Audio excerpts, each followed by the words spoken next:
Welcome back to the Lars Larson Show. It's a Tuesday. It's the Radio Northwest Network, and you're listening to the Lars Larson Show.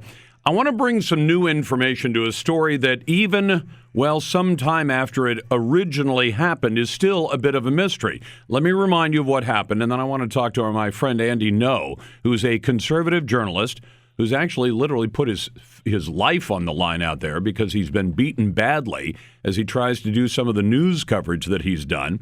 And one of the groups he is most familiar with are the people who put the beat down on him, and that is Antifa. And those people have not yet been brought to justice. So, Andy, welcome to the program. And you must feel at least some kinship with Sean Kelleher, the 23-year-old man who was hit by an SUV, killed by blunt force trauma.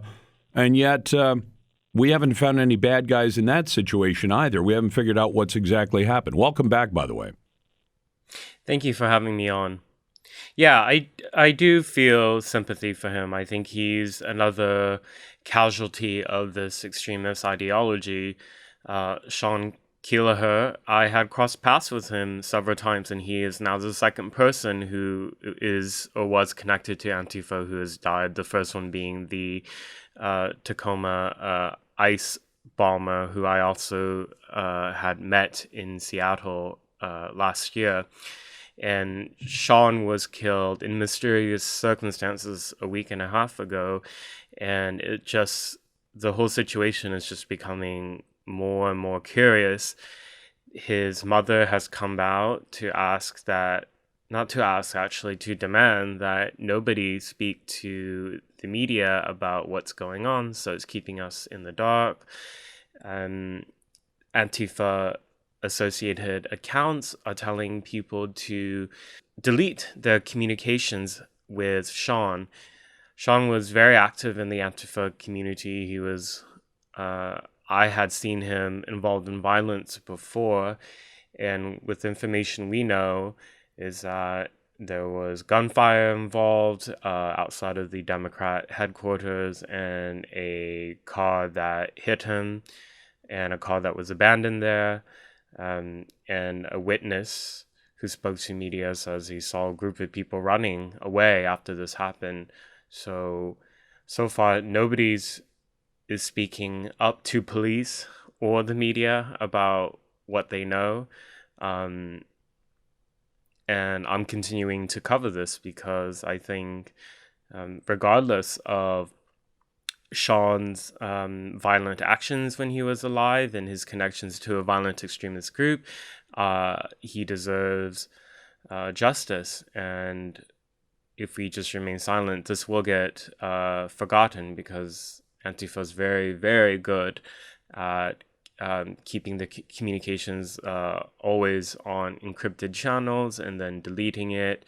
So, I mean, Andy, that's the reason I laid it out that way. I don't have to agree with Sean Kelleher on his policies and his politics. In fact, I disagree with Antifa, and I think they're a domestic terrorist group. On the other hand, I would never think that anybody, because of their political activities, should end up dead. And what seems really strange about this whole thing is that if the people in his group, this Antifa group, are saying destroy all your communications, wipe out any text messages, emails, other communications you had with him, and they're not out raising a hue and cry saying, hey, one of our members got killed by somebody in a car. Someone was driving that car. The car hit him either deliberately or accidentally, and somebody fired shots at the car because the car has bullet holes in it. The car crashes into a building, and then the driver, whoever was operating it, runs away. And in the time between when it happened a couple of weeks ago and today, the police haven't had much to say at all. Now, maybe they're right on top of the person, the guilty party, and maybe they don't know anything because all of the people who might tell the police what happened have been telling each other, don't talk to the cops, including, as you said, Sean Kelleher's mother. And I can't figure this one out. I mean, was this a group of Antifa who fired shots at somebody with a conservative group who was driving by them, and the driver lost control because he was being shot at? I mean, that would be one of the things that might make me lose control of a car, is if I was being shot at. You could imagine somebody losing control very easily. Or was somebody in the car trying to run down folks who are part of Antifa, and they fired shots at the car. And then it went from there. But you would think then that Antifa would be saying, hey, we've been attacked, we came under attack, and we want the police to find the bad guys. Instead, they've been saying, keep this all as secret as it possibly can be, destroy your communications, and don't talk to the cops. Well, that makes me suspect that maybe Antifa was part of this. Maybe they were firing shots at a vehicle, and the vehicle went out of control and killed one of their members. And if that's the case, if they were in the middle of committing a crime and someone got killed, then that's felony murder in the state. If you go out and engage in illegal activities, and during those illegal activities, even a member of your own group gets killed, that's felony murder. And I guess the bury all the evidence instruction from Antifa members to each other on social media makes me suspect that may be where this is headed. I do think that speculation is at least based on some of the evidence that we have. I think it's fair. Antifa, as you know, refused to cooperate with police generally. However, when it can be used to prosecute their ideological enemies, they will cooperate, as in the case with some of the people who have spoken to the officers in relation to the May Day riot that happened outside Cider Riot. So I do find it very curious in this case that Antifa groups like Rose City Antifa and others were very quick to come out and say that this was not involved with Sean's death was not related to anti-fascist activity. So they likely know who was involved, all the people involved, and they're afraid of their criminal conspiracy being unraveled through a police investigation. One other thing I want to say is that it's been reported in the media several places that Sean Kela had left the Cider Riot pub before he was killed. Now, Cider Riot is a Antifa pub. I feel comfortable in saying that based on the statements that have been put out by the business and the events that they organize there.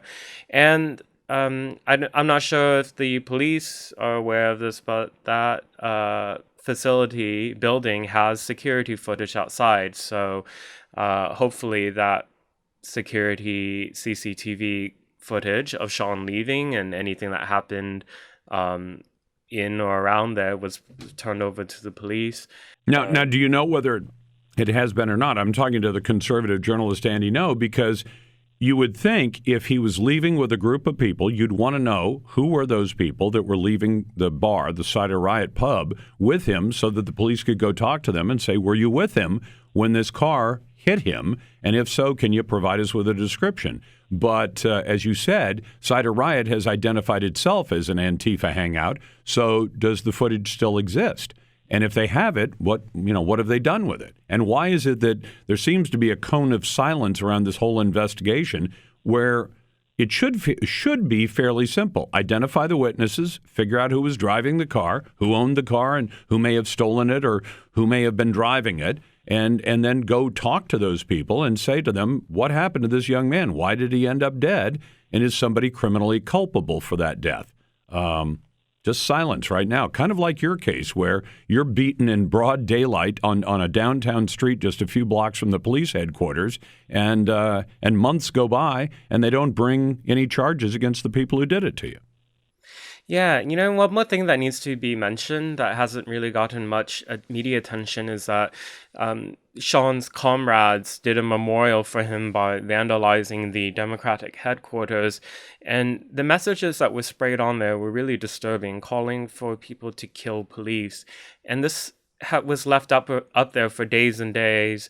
And the executive director of the Oregon Democrats came out in support of Antifa and said that described the vandalism as just paint, and this is part of their mourning, and they wanted to be supportive of that. I think that's really disturbing. Part of the mourning process that the Democrat Party supports is to call for the murder of police officers. That's a strange way to mourn. Yeah, especially since the police aren't implicated in any of this. Correct. Yeah. So.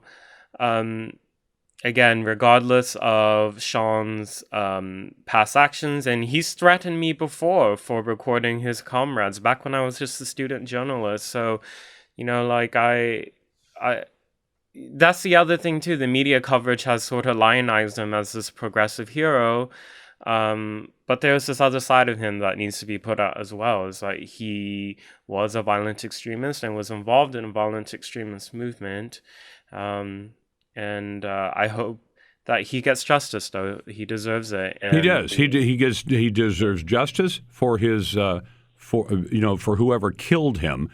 He also does not deserve to be lionized because he chose to associate with a violent extremist group, which has been carrying out violent activities now in the Northwest for literally years. Andy, where can people find what you write?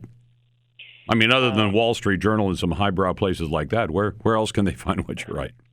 I'm now editor at large at the Post Millennial, so please check out that news site. Also, I'm on Twitter at Mr. Andy NGO. Very good. Andy, it's a pleasure. Thanks so much.